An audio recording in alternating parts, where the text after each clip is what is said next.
As you know from my previous videos, and if you haven't seen these videos, then it's a good time now to join my channel and to catch up on these things. And this video today is part of a sequence that you have to update them with. That will be best. And it can be seen as individual video, but it's better to see in context. We are talking about policy making especially in relationship to the development of Chinese medicine in the future, and especially then for alleviating poverty and for preparing people for healthcare by your own action, but also for when a disaster strikes, whatever kind of disaster, natural disaster or nuclear disaster. It doesn't really matter that much. So as a result of that, we can then work on these kind of things and prepare ourselves properly. And I try to get that into a government policy. So I do research for my doctorate to come up with all the arguments and the proofs that I need to help that policy go forward. I've done a survey so far for people what keeps them busy, and I have done one about the different data in the governments from Europe to see what is possible. So let's get into this and let's go deeper. I was at a demonstration just a week ago, and there was a maquette. It was a big box with a relief map, very nicely made, from Northwest Europe, and they filled up the level of water to what is the North Sea currently. At the moment when I was looking at it, they were explaining about it, what would happen because of the melting of the ice water, which is, something that I know about, of course, because of my studies and my work, and of course I read the news. And they added water to the maquette so that the water level would rise. As a result of that, I could really clearly see, like everybody else who was watching this, how gradually the Netherlands would flush. Ironically, the deepest part of the Netherlands is pretty good protected against flooding. So the water flooding actually didn't happen from the sea directly, but happened actually because of the rest of the Netherlands being flooded. Similar, large parts of Germany, parts of Belgium, parts of France, Denmark, all these different kind of areas, they would, with 5 meters of water rise, they would all be flooded. And eventually, of course, the deepest part of the Netherlands, where I live, is 6 meters under sea level, would also be filled up with water. So there we go. Flooding happens from the east. Similar, like enemies of the state, they happen from the west. We know these kind of stories. At the moment, when we look at all these kind of facts, the threats of war, which in the last week was very actual, the way how governments can change their opinion, as you can now currently see in the United States, in the sense that they think that they can terrorize their population and rob them from their protections and their civil rights.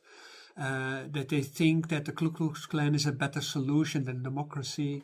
And in Russia, where something similar happened, where after the communist revolution, oligarchy was seen as ideal, and in America there's this struggle between the Ku Klux Klan on the one hand and the tech bro fascism on the other side.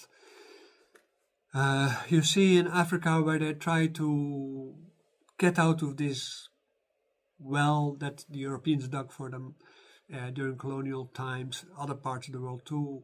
The relative peace in China, although I don't want to say that it is really great there in all aspects, but the relative peace in the form of how they try to skillfully maneuver their country through difficult times.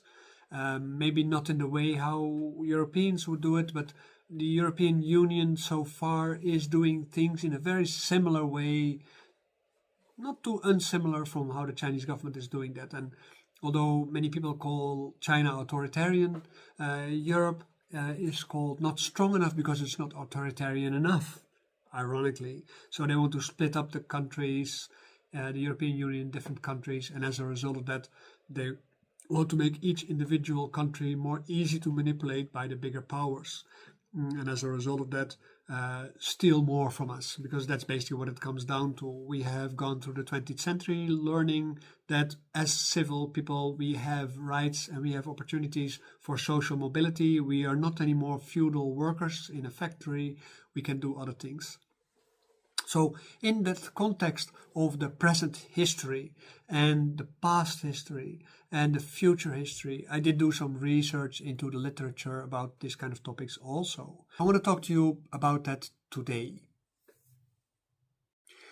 The first article I want to talk to you about is by Sally Murray. It's an article written in 2006, and she explains about poverty and health that about 2 billion people live on less than $2 a day. That is in 2006. That has been improving a little bit since that time, but not in a major sense.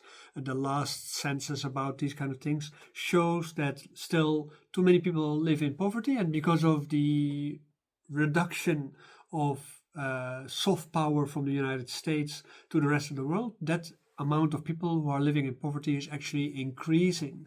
And as a result of that, more people live in destitute and desperate situations. And these are things that so far happen mostly outside of Europe, but they can also happen here. And you can clearly see that it is likely to go happen in the United States, who will most likely, if they continue like this, be a source of refugees in the future, running away to Canada, to Mexico, and to Europe. Now already there is an increase in refugees in the West from the United States. It is being said already that thousands of companies are already escaping from the United States, and tens of thousands of people have already run away from the US. Not just the colored people, but also the white people that they would like to keep there. And as a result of that, they're already taken measures to take people their passports away so that they cannot run away. And especially when they still have them in the access to eventually maybe punish them, to make sure that they cannot escape their punishment for being democratic or liberal or anything like that. So this is how policies change and how countries' futures can be affected in a negative way.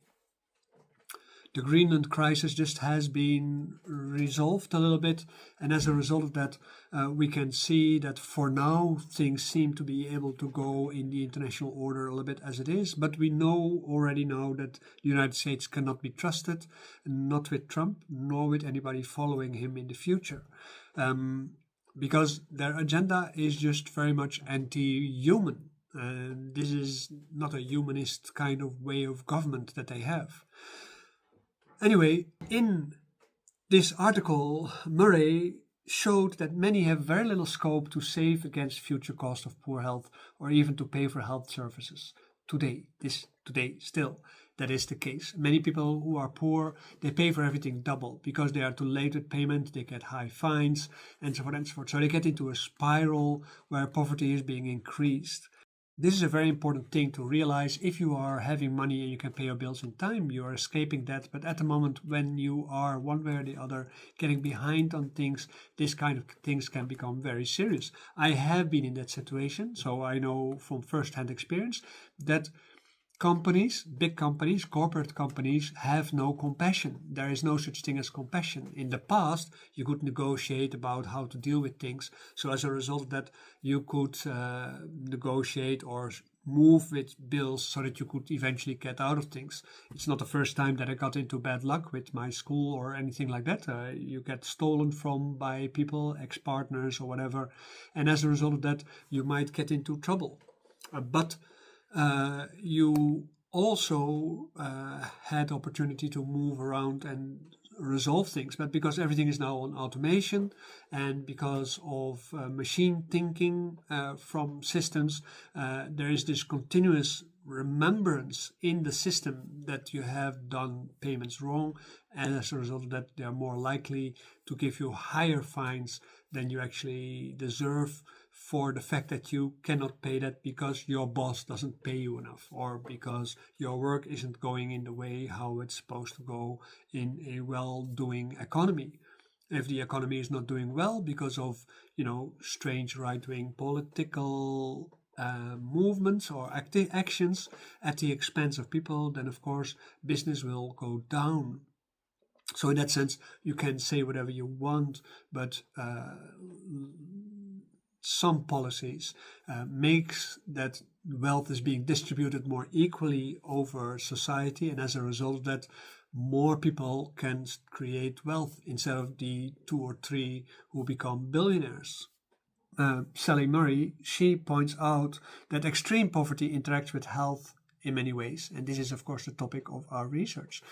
Poverty is affecting your health, not just because of the stress that it gives because of paying your bills, but there's also a lot of things that you can't do anymore because you can't have proper nourishment, you can't have proper education, you can't have, there's all kinds of things you can't have properly done. And as a result of that, we see that in poor countries, that undermines, the poverty undermines the whole range of human capabilities, possibilities, and opportunities. And it means that escaping poverty is much harder than gaining wealth once you are already rich.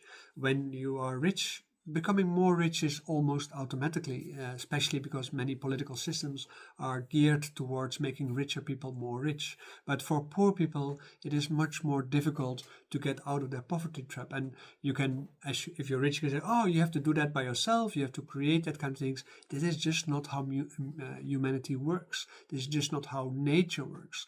Nature works because of cooperation, and because of cooperation, when creatures work together, they can create wealth in a landscape. Beavers build dams not just only to grow their own children inside, but also as a result of that, a lot of other species, they can benefit from the waterworks that they are creating. So when we are building something, when we are doing something, and it doesn't lead to general prosperity for the whole of society, and it only leads to the accumulation of wealth by people who already have a lot, then of course that is going to go at the expense of the bottom layer of the people, because they are excluded from these kind of things.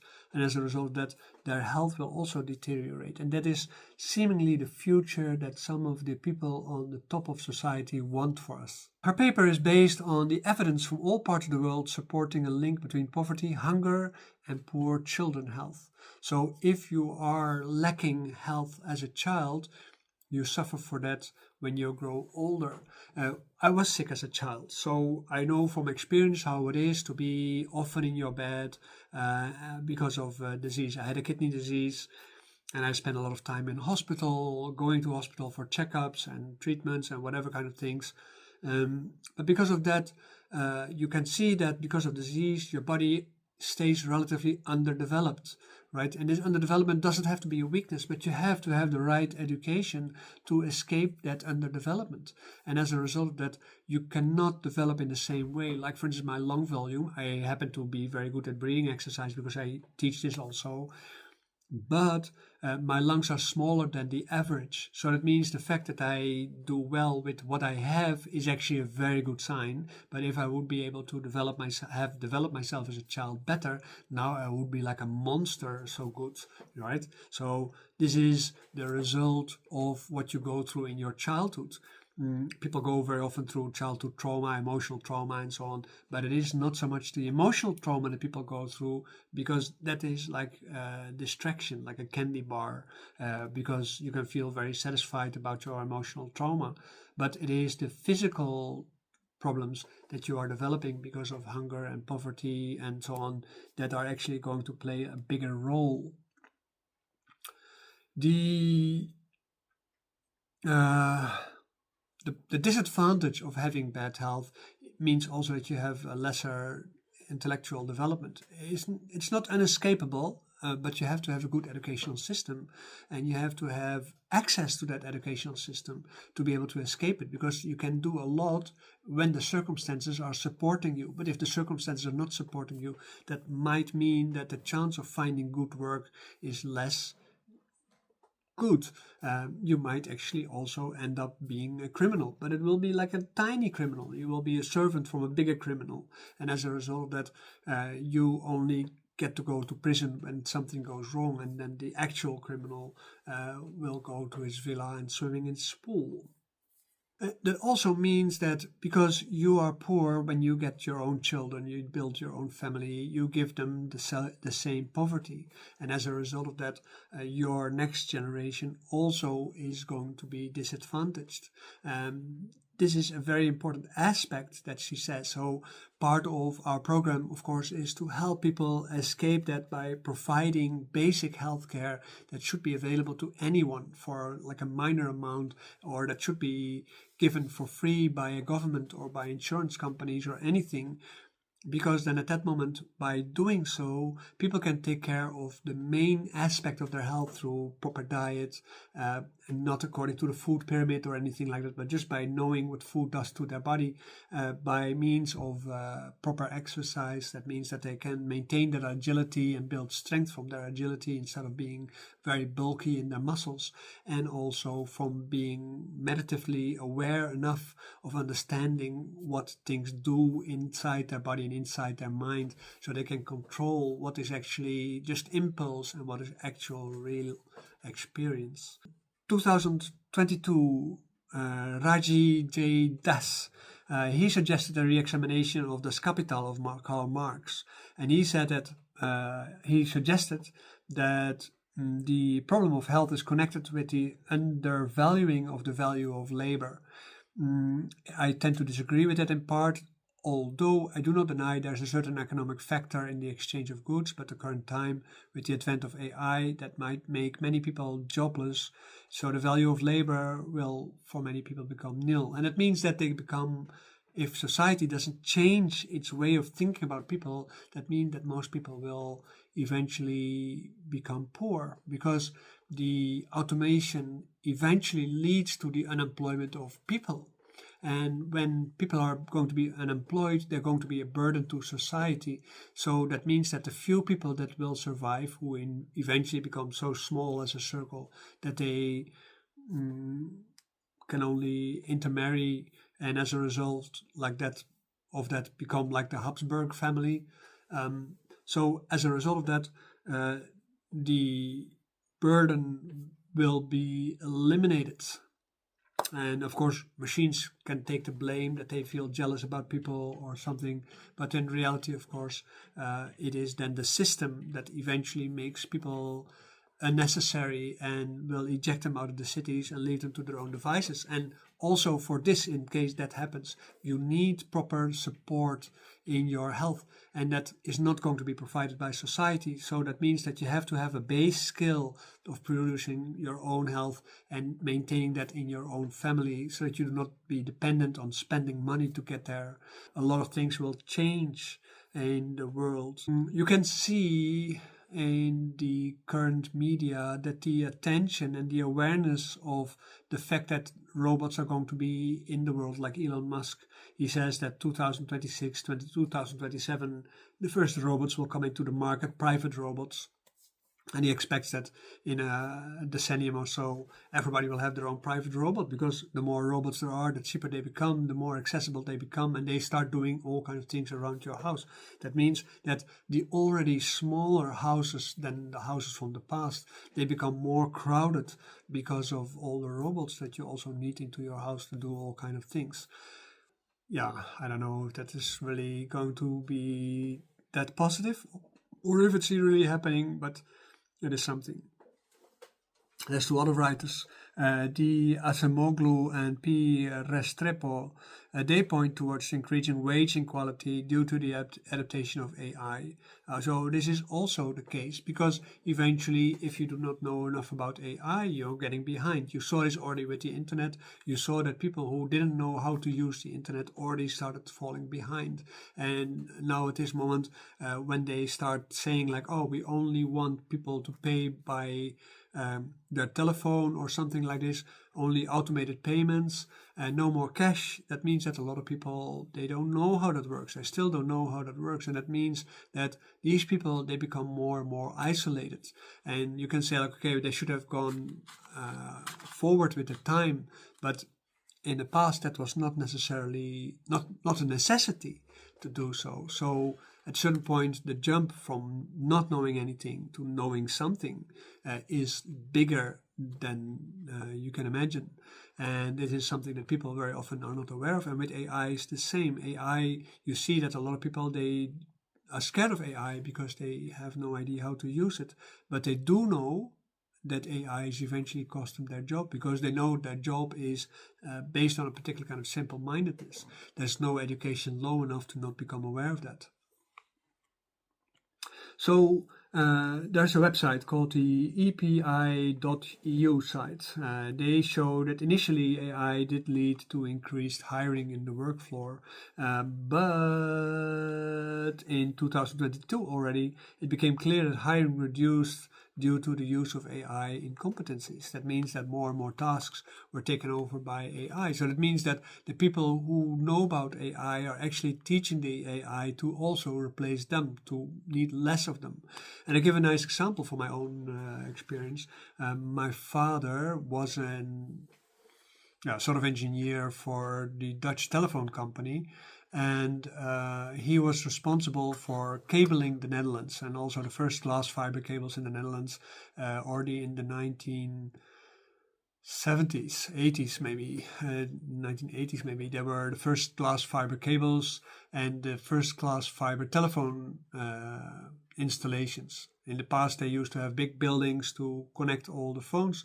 Before, there were big buildings filled with people who were plugging into the door and into the wall to connect people with each other. Then that was done by big machines, and now with glass fiber technology, that became small machines. Nowadays that's done by computers, so the machines are even smaller, and that means that a lot of large buildings, they became available for other purposes, supermarkets, whatever kind of things.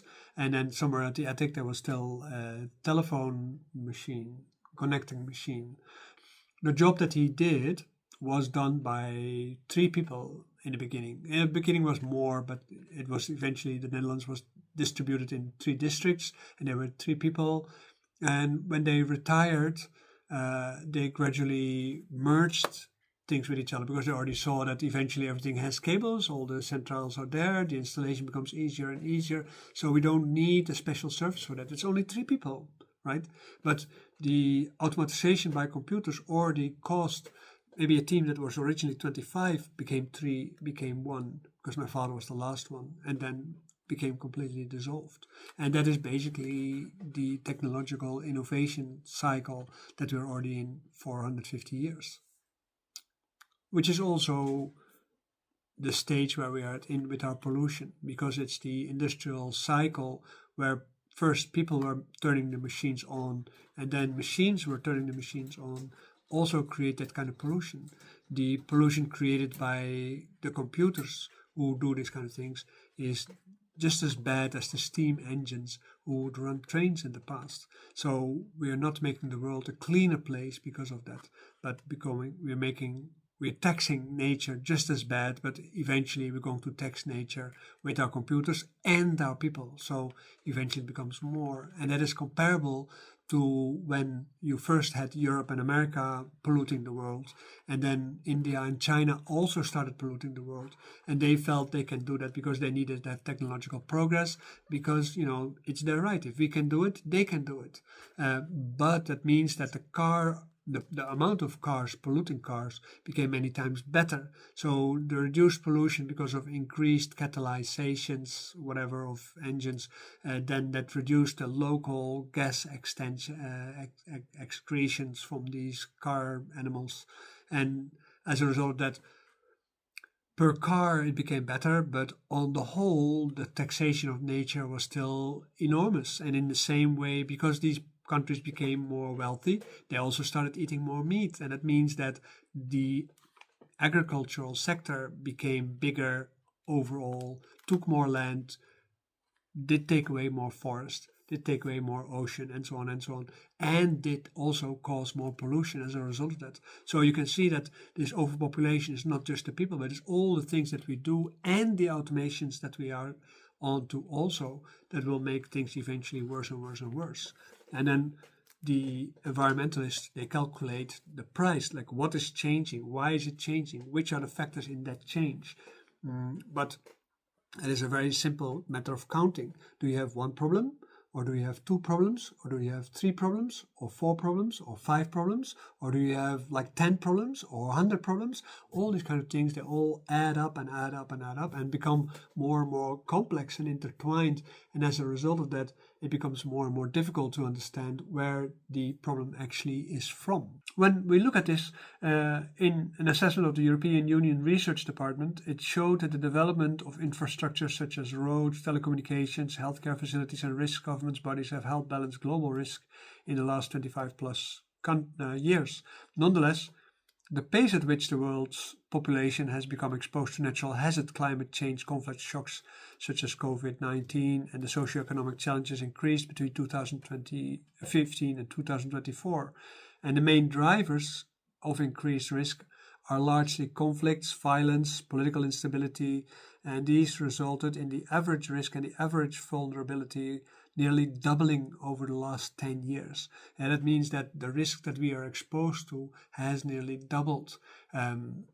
We are stabilizing in our population growth. The only population growth that we have right now is because of the immigration of foreigners into our areas, and because they pay also taxes, they make sure that the people who now become older still also have a pension. When we get rid of the immigrants, we stop immigration and we just leave it at this, then eventually the immigrants also, of course, will reduce in population. And as a result of that, less people have to pay for all the pensions. Right now, it is something like 5 workers for 1 person who pay for a pension, and that eventually will become down, and there will be 1 or 2 people paying for the pension of 1 or 2 people. So as a result of that, it becomes unaffordable, and you can't up your money through the stock market for that. It's just not going to happen because there's few companies which are good enough for that. So that means that we have to go for these kind of reasons alone to a different kind of social system where liberties and well-being is being guaranteed through maybe degrowth. Yes, and we build and accumulate wealth like in the past times over time from generation to generation with durable articles like this chair, which is 200 years old.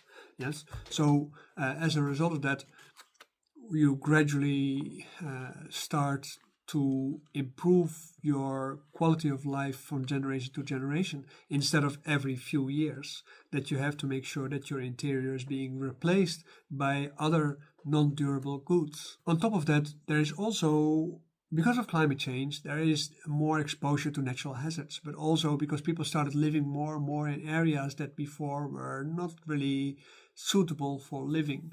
And as a result, that problems rise. In the Netherlands, where I live, for instance, people started making the space for rivers to go wide narrower by canalizing, and they started putting villages and cities in these new dry lands, and they said like, oh, we have more space for living. That's great, but once every now and then the water doesn't do exactly as being expected, and as a result of that there's flooding and whole cities come underwater.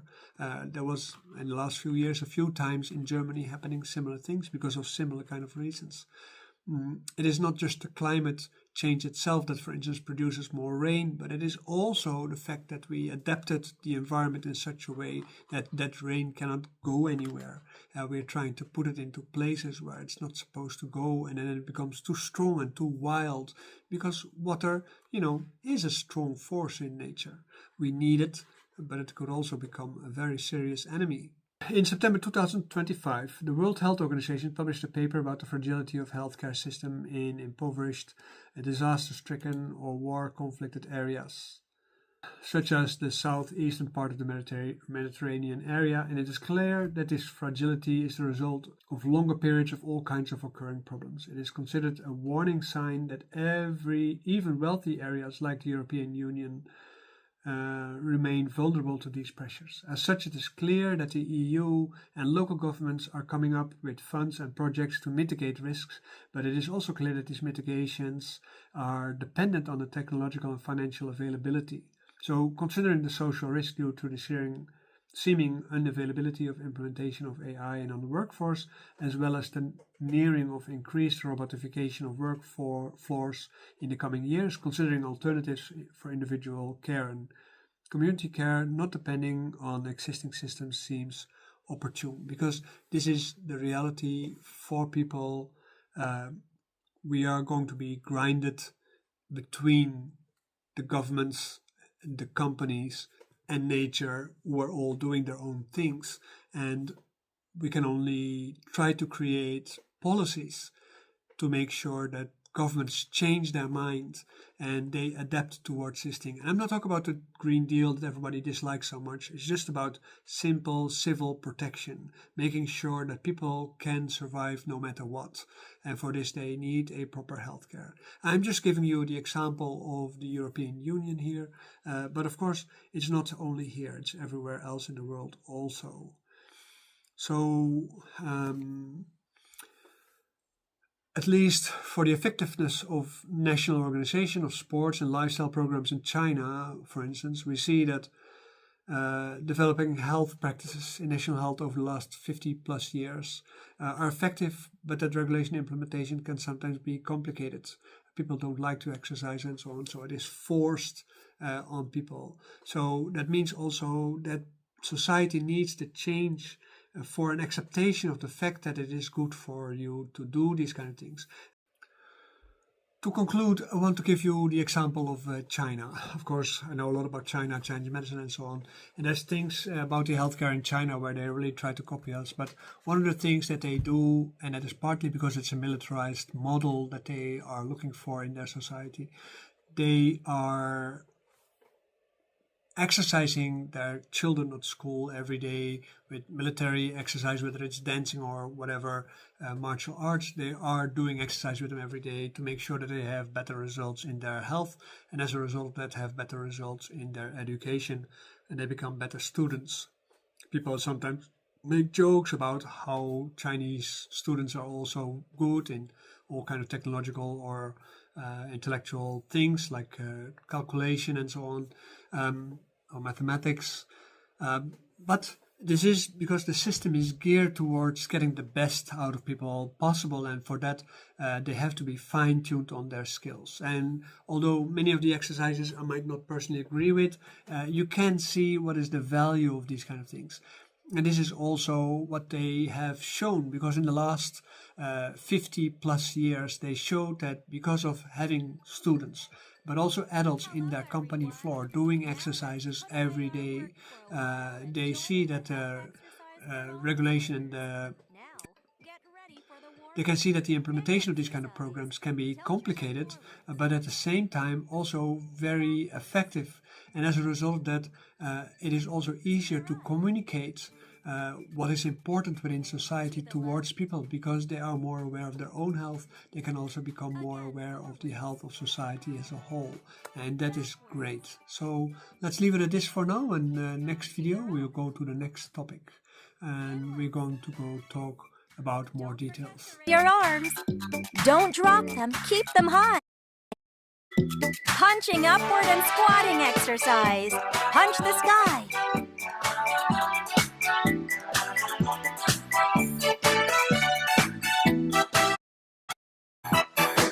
Lateral raise and walking exercise. Lateral running exercise. Laterally raise your arms and work those arms. Seconds accelerated running. 10.